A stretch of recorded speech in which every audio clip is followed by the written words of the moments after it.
So for 30 of my 71 years, I've heard the term turning points almost on a daily basis.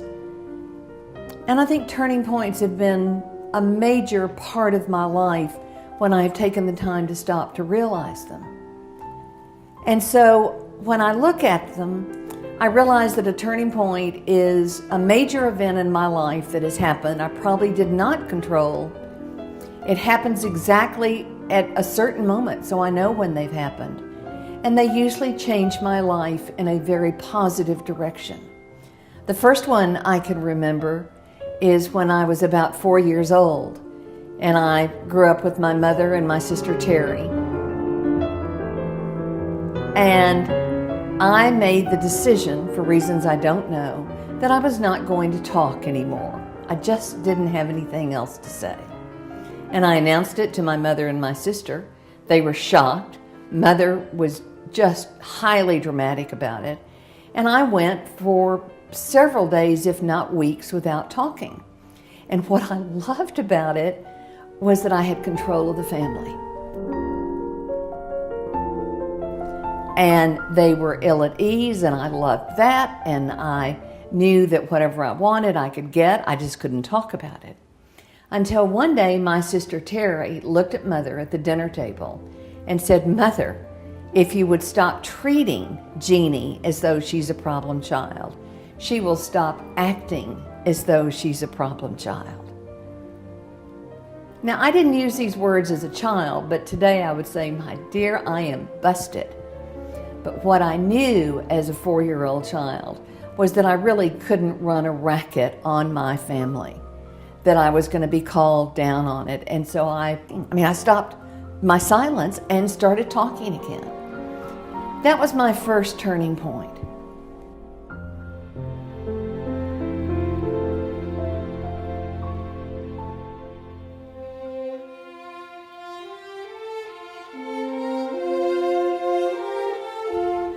So my next turning point came when I was a young teenager. I lived in an area where everybody had money, but we did not, and I wanted money.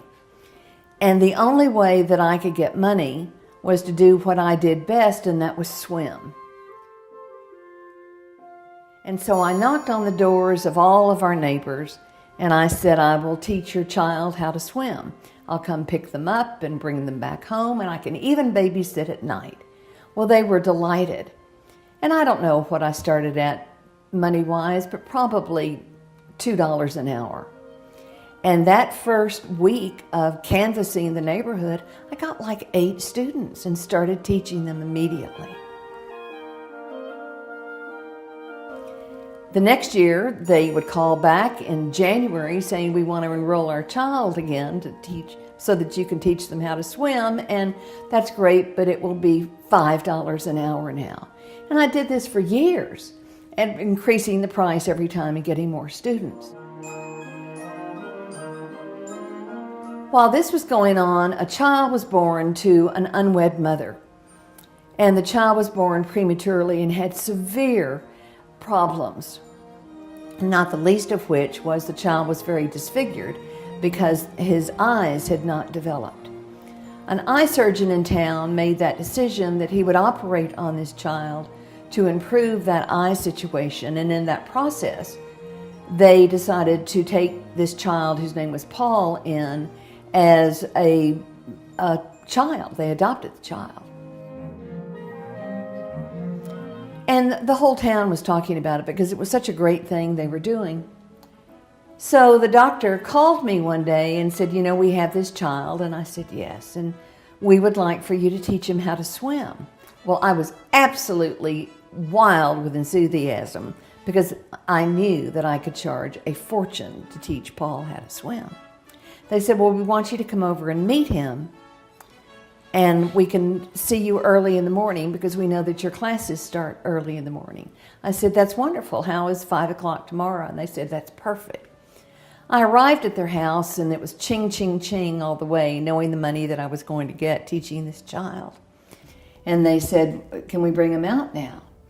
And I stood up, and they brought Paul out, and my first look at him was rather shocking because his eyes were still very grotesque.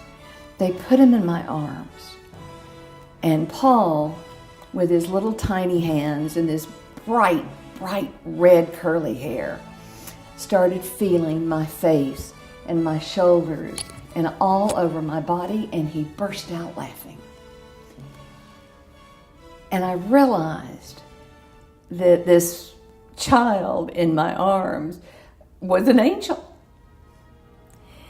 And I started playing with him, and he laughed even more so, and it was just a perfect match for the two of us. And the doctor looked at me and he said, "Will you take him as a student?" And I said, "I would be delighted to." And they said, "What is the fee?" And I said, "This one's on me." And that was the first time, for the turning point of that I really started learning about service, that the money had nothing to do with this, that some power far greater than I had put this child in my life for reasons that were going to change my life dramatically, thus making it qualify for a turning point. And it did.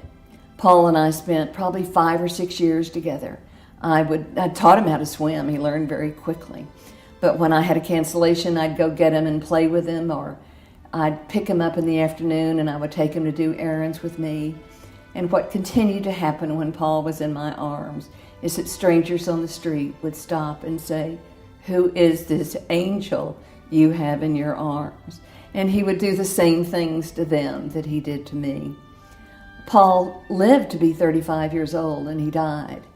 But what a beautiful part he was of my life at a time when I needed somebody like Paul to soften me.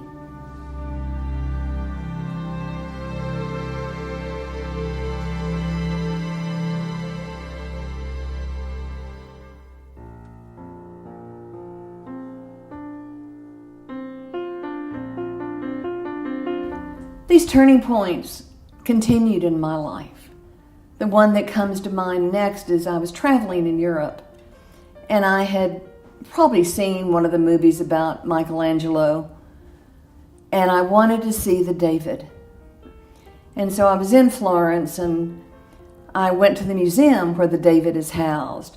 And probably not much more than 3 months before I was there, you may remember that some man had cracked into the Pietà in the Vatican and had done great damage to that statue. And it was a shocking thing. We had not seen that on an international basis.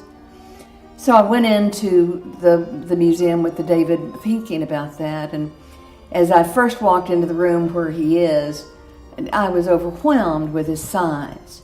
And the next thing that happened was security came running in and told all of the tourists in the room, there were probably 70 of us, to back up against the wall immediately and don't move. And we all did. And the next thing that happened is workmen came in with scaffolding, and they surrounded the entire David with scaffolding from his feet up to his head. And I thought, what is this? And then I saw, because immediately when the scaffolding was finished, ushered into the room were probably 20 adults, all of whom were blind. And they were escorted up the scaffolding the entire time with their hands outreached, feeling every single part of the David, things that we were not allowed to do. And there was no sound. The room now had 100 people in it. There was not a sound other than their feet going up that scaffolding. But I got to see the David through their eyes. And it made that experience, which is a must if you even get in 300 miles of that statue, it made that experience so much richer to get to see that David from two perspectives. And there again was the turning point of that. It took out the tourist in me to see the David so I could check that off my list, to getting to say my life changed because of seeing it through their eyes and not just my limited vision.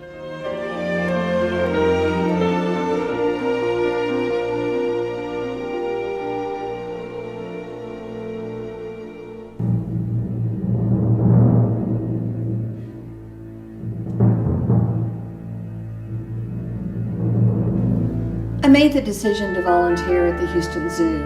It was a difficult process to get into the docent program, and the training was, I think, something like 15 weeks long every Saturday. But I did it because I was fascinated with learning about animals. And a docent is a person who stands on the property and talks to the visitors about that animal and tells unique things about it. And I really fell in love with the orangutans and spent a number of years working with the orangutans. But it's the elephants that I want to talk about, because when I'd finished working with the orangutans, I'd stop by the elephant exhibit. It's still in the visitor area, and I'd watch what the keepers were doing with the elephants. The elephant's the most dangerous animal at the zoo. They're the smartest and they're the biggest, and the keepers are highly trained. And out of respect for the keepers, I would just sit and watch what they were doing. And as they saw I was getting more interested in the elephants, they would let me get a little bit closer, and that was a huge compliment. And finally, after weeks of stopping by there and watching, they would let me come up right behind them and see what they were doing to the elephants. And they saw that I was not a bunny hugger, as they refer to some volunteers, that I was really interested in what they were doing to make an elephant's life in captivity that much more enriching. It's 4:30 one morning, my phone rings, and it's a keeper, an elephant keeper, and she says, "We think you're going to want to see what's happening at the zoo." And I was there in 15 minutes in uniform, and an elephant had lost a baby at half term, and she was destroying the fetus inside the exhibit. And to me, it was completely an act of nature. Had it been an act of man on elephant, I would have been very upset by it. But this is what nature was doing as she was destroying the fetus. The fetus probably weighed about 100 pounds, and there was a tremendous amount of blood. It's now 6 o'clock in the morning. She stopped her activity, and they looked at me and they said, "Would you help us clean up the exhibit? We have to close it and we need it cleaned up." And I said, "Of course I would."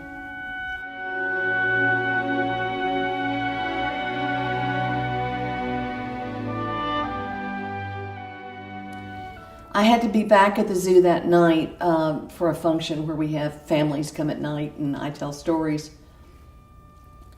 And when I'd finished telling stories to these families, I got into one of the golf carts.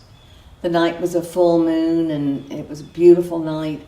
And I drove around the zoo, which is on a circular scheme.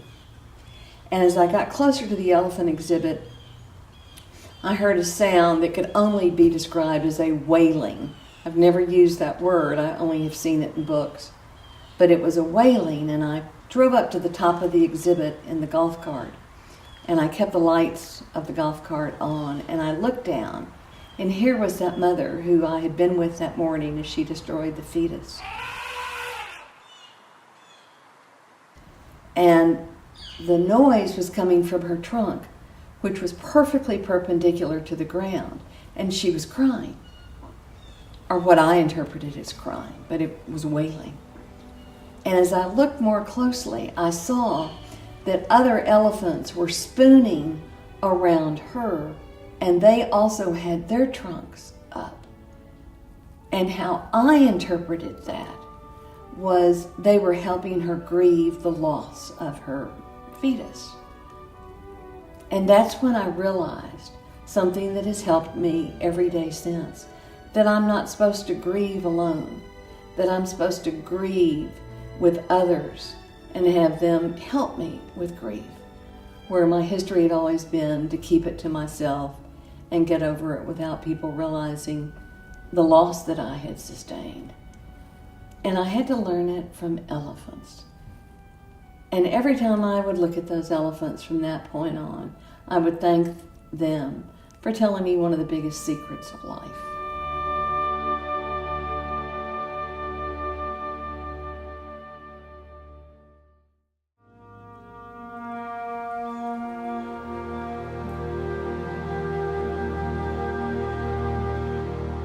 I'm amazed by the human spirit and what we can do both positively and negatively. So I am at a meeting, and the leader of the meeting hands what we refer to as chapter 5 to somebody to read. It was a man I did not know. And he starts reading it, and immediately it is very apparent that he does not know how to read. And he struggles with each word. Chapter 5 takes roughly 5 minutes to read from beginning to end. It took him 22 minutes to get through it. There were probably 60 people in the room, and I've never seen people more ill at ease than the 60 of us who were trying to be patient to listen to him, and we could not be. He was aware of it, I'm sure, out of the peripheral vision that he had, but he went through the entire thing. And when he finished reading it, there was a collective sigh of relief. And I was part of that, and I didn't like the fact that I did that. I exercised no patience, no tolerance throughout it all. That was a Friday. On Monday, he came back. He went to the leader and said, could I read chapter 5? And the group just went, oh no, there was that same sigh. And I think I probably did that too. But this time, on Monday, he said, my name is. Rarely have we seen a person fail who has thoroughly followed our path. And I realized he wasn't even looking at the paper. And then it dawned on me that over the weekend, he had memorized chapter 5 and was doing it today by memory. I was flooded with, how did he do that? Did somebody help him memorize it? Was it his idea? Where did he get that tenacity to do it? Where did he get the poise to do it? And he did it in less than 5 minutes. And of course, the crowd was happy and smiling. The meeting went on, and I never saw the man again. And I think the lesson for me from that was certainly patience and tolerance, as it is a code that I subscribe to and yet have not always followed. But more importantly, what someone could do when they get that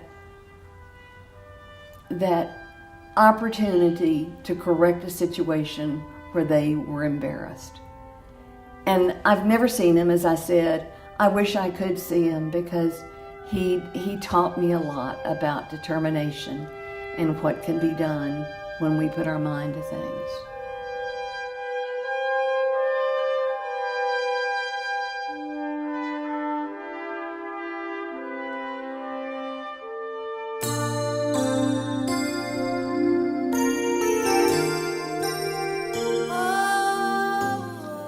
My sister Terry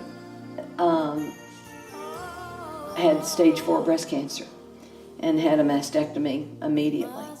And we're all there, and we know it's not good, and the likelihood of a second one coming was very good. And she looked at all of us, and she said, here are the rules. And we listened very well in our family, because we're all very strong women. We chased the men off regretfully. You always walk a step behind. And she said, number 1, I will give this cancer 15 minutes a day. And I turned my head, kind of like your dog turns when he doesn't know what you're saying. And she realized that she needed to give more explanation. And she said, if I give it any more than 15 minutes a day, it will become my higher power, and I will become the cancer. And she said, I'm not cancer, I'm Terry, and I have my own God. I went, oh, that's pretty cool. And she said, so 15 minutes a day. Rule number 2 is, you're not allowed to ask me how I'm feeling. Because if you do that, that's going to put more than 15 minutes on the 15 minutes I'm giving it a day. So you don't get to ask how I'm feeling. I went, oh. Well, God kind of went, oh. And she said, the next thing is, if my health changes, I will notify you through email, but you don't get to follow up with that because that will take away from the 15 minutes. And I go, my gosh, she's really strict about this. She's thought this out. The next rule is, Jeanie, you will not mention MD Anderson in Houston. I'm in Missouri, and I trust my doctors here, so don't even say MD Anderson. Do you agree? And I went, yes. And the last rule is, in spite of the fact that you may call it denial, from this point on, everything's going to be normal just as it was before I developed this cancer. If any of you violates the rule, I will vote you off my island. And we knew she meant it.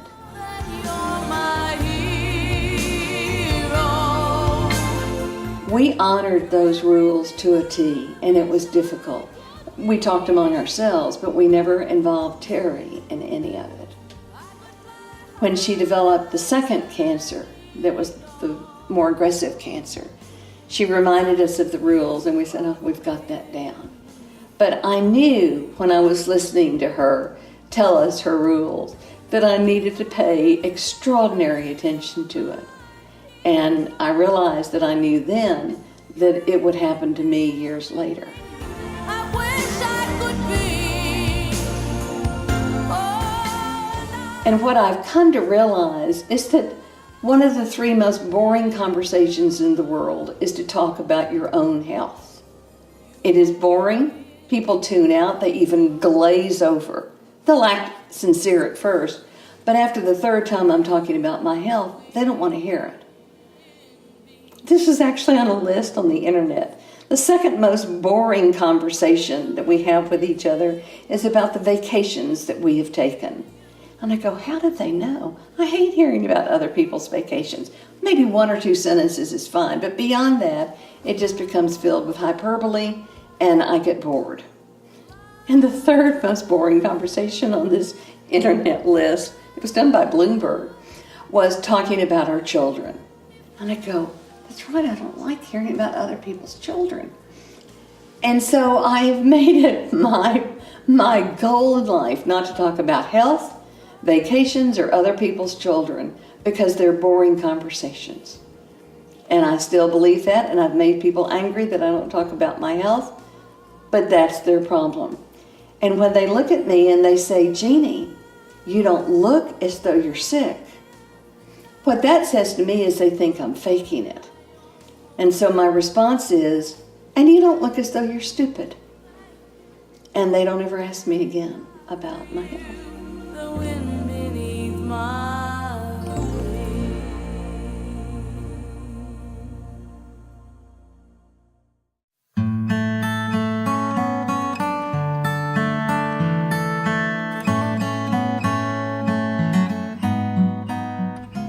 I had a friend whose name was Phil Smith. He worked for FedEx, so his nickname was FedEx Phil. Precious man, very smart, very musically talented.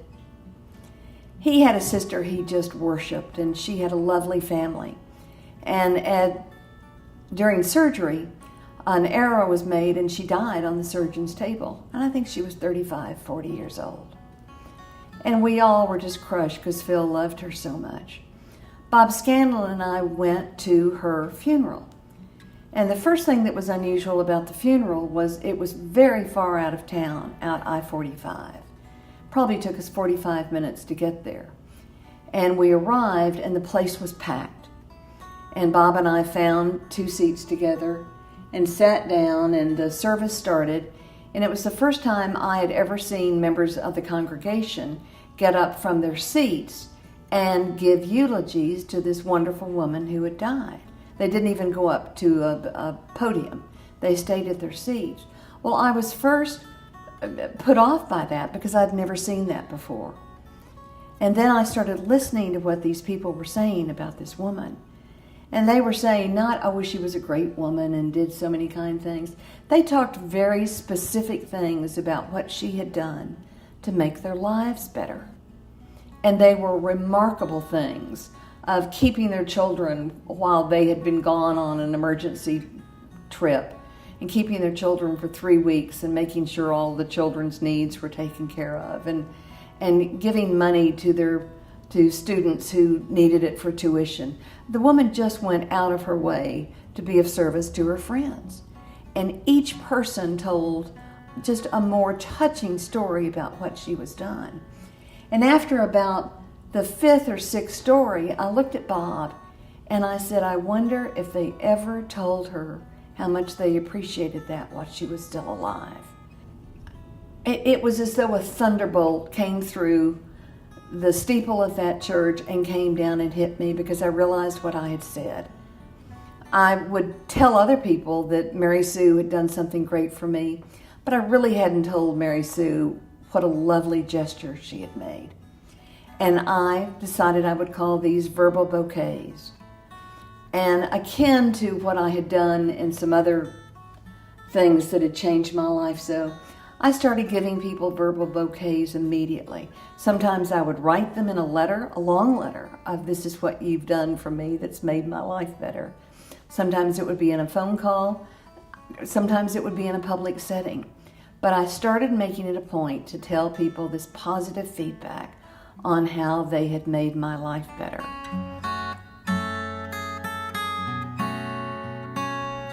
And the difference in my friendships was immediate, but the difference in me was even more so, because I realized that I had kept these things just to me and hadn't told the people who had given me these treats that they had done. I hadn't told them really just how much it meant to me. And I started telling other people about verbal bouquets, and other people started doing them too.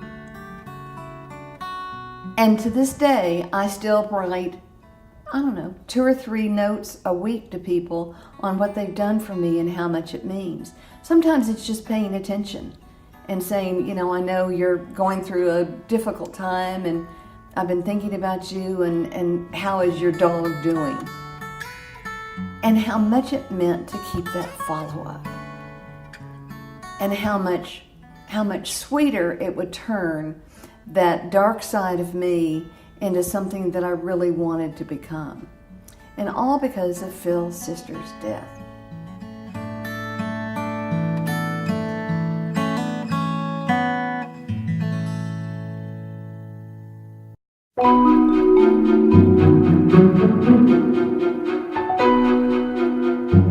My mother was always great about including my sister and me in all of her activities with other adults.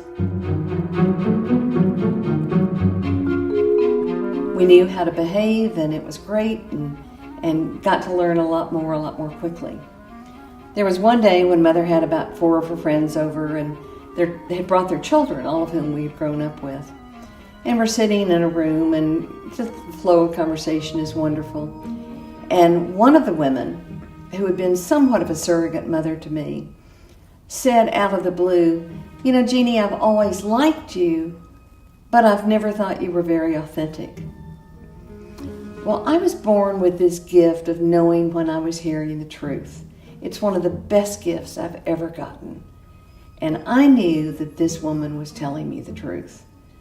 Although I'd never really thought about the word authentic, I knew that I was not. And I looked at her. There was a collective gasp in the room with the other women who were listening to what she said. And I looked at her and I said, thank you so much. And at that point, I decided, first of all, what authenticity really was for me. And really what it boiled down to was I wasn't going to be a fake personality and say what you thought that you wanted me to say, called people pleasing. And then I would really start telling the truth and about me and when I was in trouble and not blowing smoke. And it was a really good decision. I thanked her every time I saw her for the rest of her life. Finally, she looked at me one day, she said, don't thank me for authenticity anymore. You've done it enough. But boy, it was a great gift.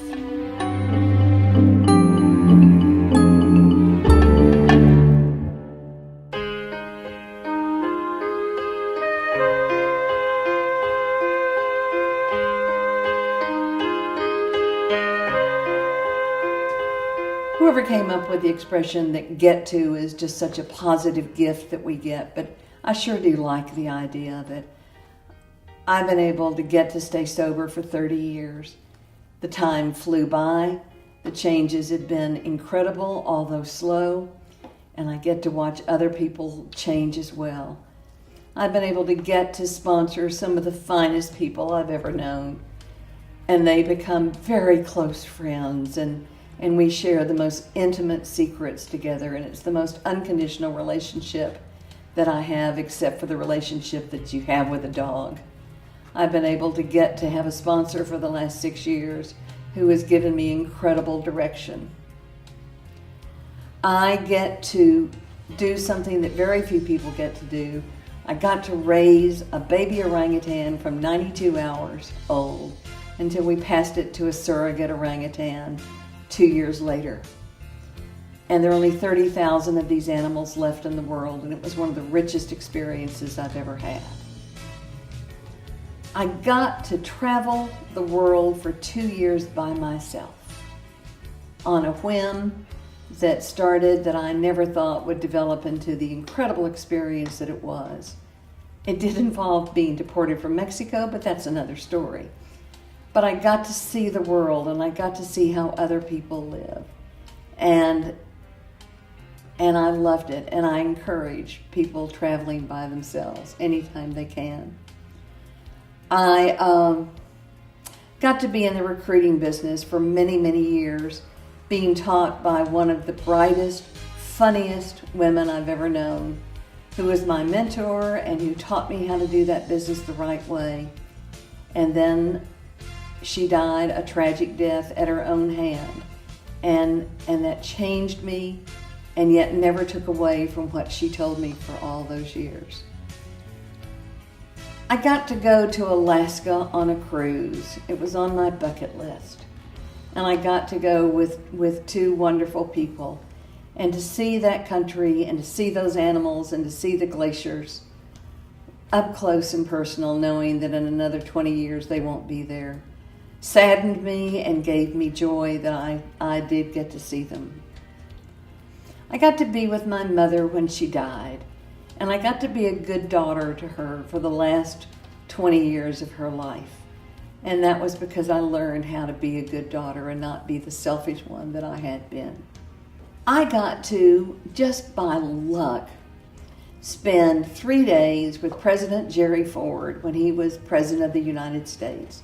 And I was one of 3 women, the other 2 being friends of mine, who were the first women ever to drive a presidential motorcade.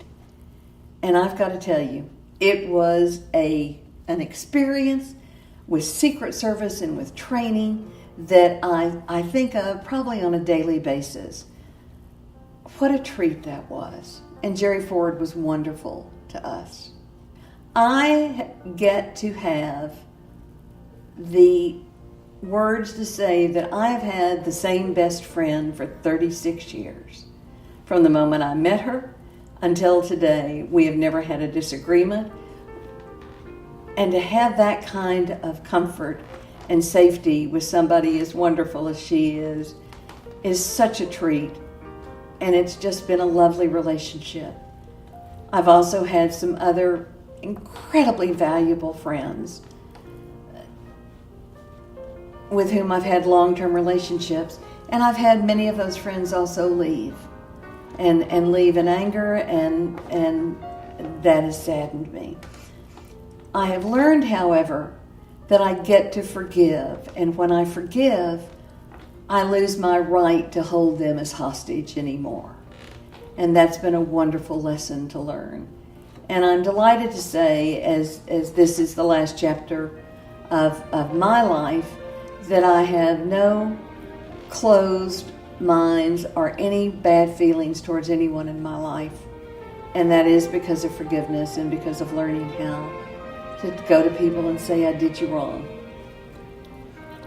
I get to laugh on a daily basis. I get to recover from a flood that I thought was absolutely the worst thing that's ever happened to me and turned out to be just a wonderful experience. I get to have 2 good friends take me to a bar where I think we're just going to have a Coke and watch some competitive dancing, only to learn that it's a strip club for money, and that the lead stripper who won got me up on stage with him, and that I was able to stay in the moment and enjoy the dance as he was stripping on my lap.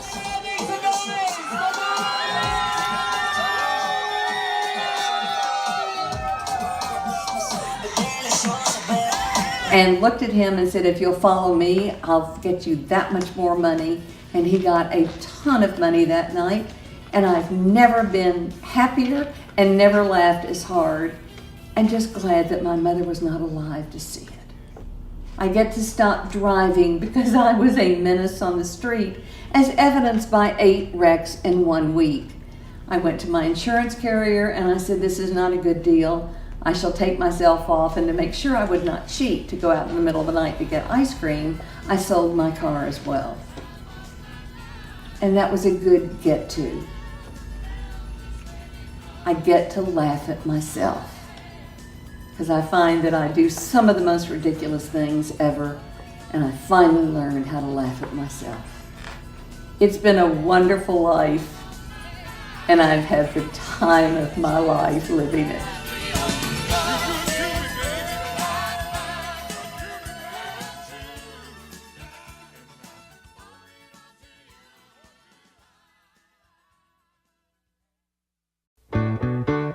Thank you for being a friend. Travel down the road and back again. Your heart is true. You're a pal and a confidant. And if you threw a party, invited everyone you knew, you would see the biggest gift would be from me, and the car